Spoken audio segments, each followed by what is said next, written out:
8월 7일 월요일 아침에 함께하는 말씀과 함께 주님과 함께하는 기쁨찬 매일 묵상입니다.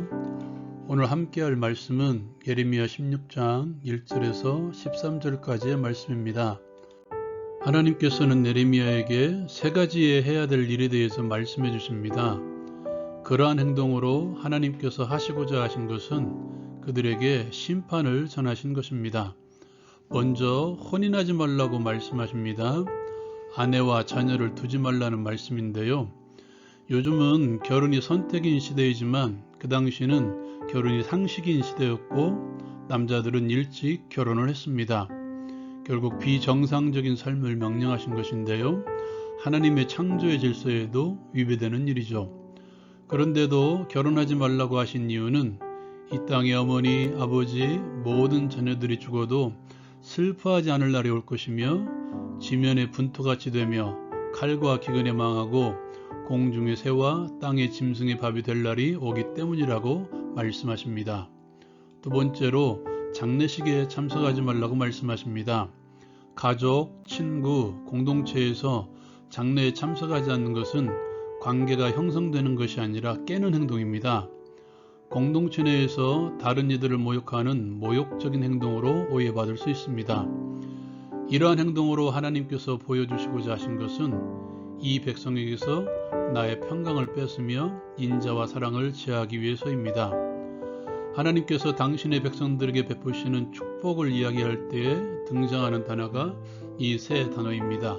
평강, 인자, 사랑. 이것은 나는 이런 하나님을 거부한다는 것이 아니라 너희에게 베푼 이것을 거두어 간다는 것입니다. 거두어 간 그 자리에 하나님께서는 심판으로 채우시고자 하신 것입니다. 그리고 그 땅에는 애국이 없고 죽은 자로 말미암아 슬퍼하는 자와 위로하는 자가 없을 것이라고 선언하십니다. 세 번째로 잔치에 참석하지 말라고 하셨습니다. 이것 또한 결혼잔치의 주인공인 신랑과 신부, 잔치를 마련한 친척들과 지인들에게 모욕을 주는 행동입니다. 이를 통해서 하나님께서 하시고자 하는 것은 그 땅에 그러한 기쁨이 사라질 것이라는 뜻입니다. 분명히 하나님께서 그 땅에서 끊어지게 하실 날이 이를 것입니다. 왜 예레미야에게 이런 삶을 명령하셨습니까? 그 이유를 그들의 반문에 대한 답변의 형식으로 다시 말씀해 주십니다. 그들이 물을 것입니다. 왜 그런가? 우리가 뭘 잘못했길래 이 큰 재앙을 선포하는가? 우리가 하나님께 무슨 죄를 지었는가? 하나님께서는 예레미야에게 대답할 것을 말씀하시죠. 너희 조상들이 다른 신들을 따라가서 그들을 섬겼는데 너희는 더욱 악을 행하고 있다.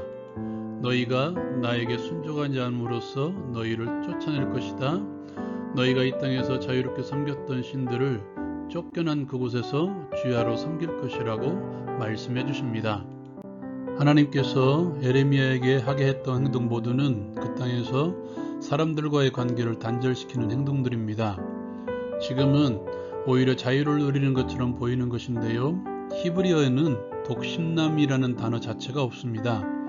하나님께서 마련하신 창조의 질서는 남녀가 한 몸을 이루는 결혼입니다. 장례식도 결혼식도 마찬가지입니다.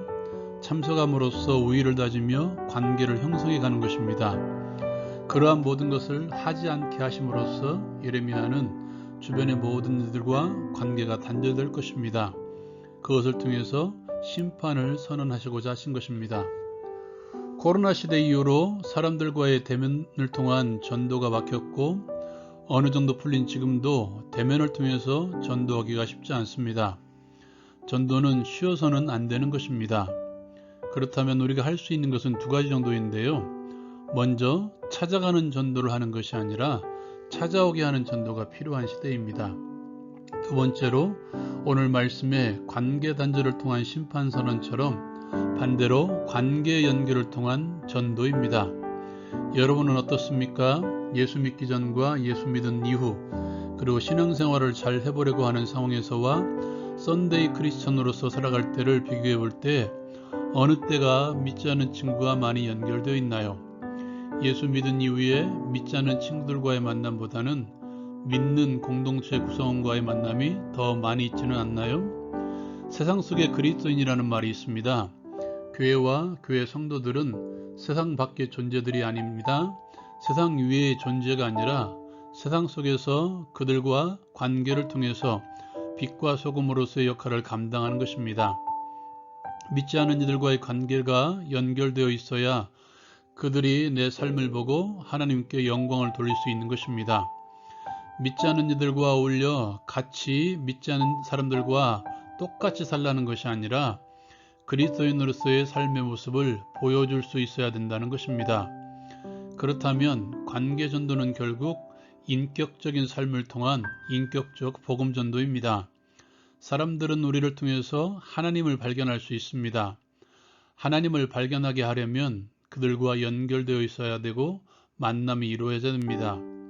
삶의 관계를 통한 인격적 복음 전도의 삶, 그리스도의 삶을 내 삶에 투영시킴으로써 그리스도를 닮아가는 삶을 통해서 그들에게 그리스도를 소개해주는 삶, 보여주는 삶, 이러한 삶으로 복음을 전할 수 있는 오늘 하루가 되었으면 좋겠습니다. 오늘 하루 이렇게 살아가고 함께 기도하기를 원합니다. 사람들과의 관계를 통해서 그들에게 예수 그리스도를 닮아가는 인격적인 삶을 보여줌으로써 복음을 전하고 보여주는 삶을 살게 하소서. 오늘도 승리하시기를 기도합니다.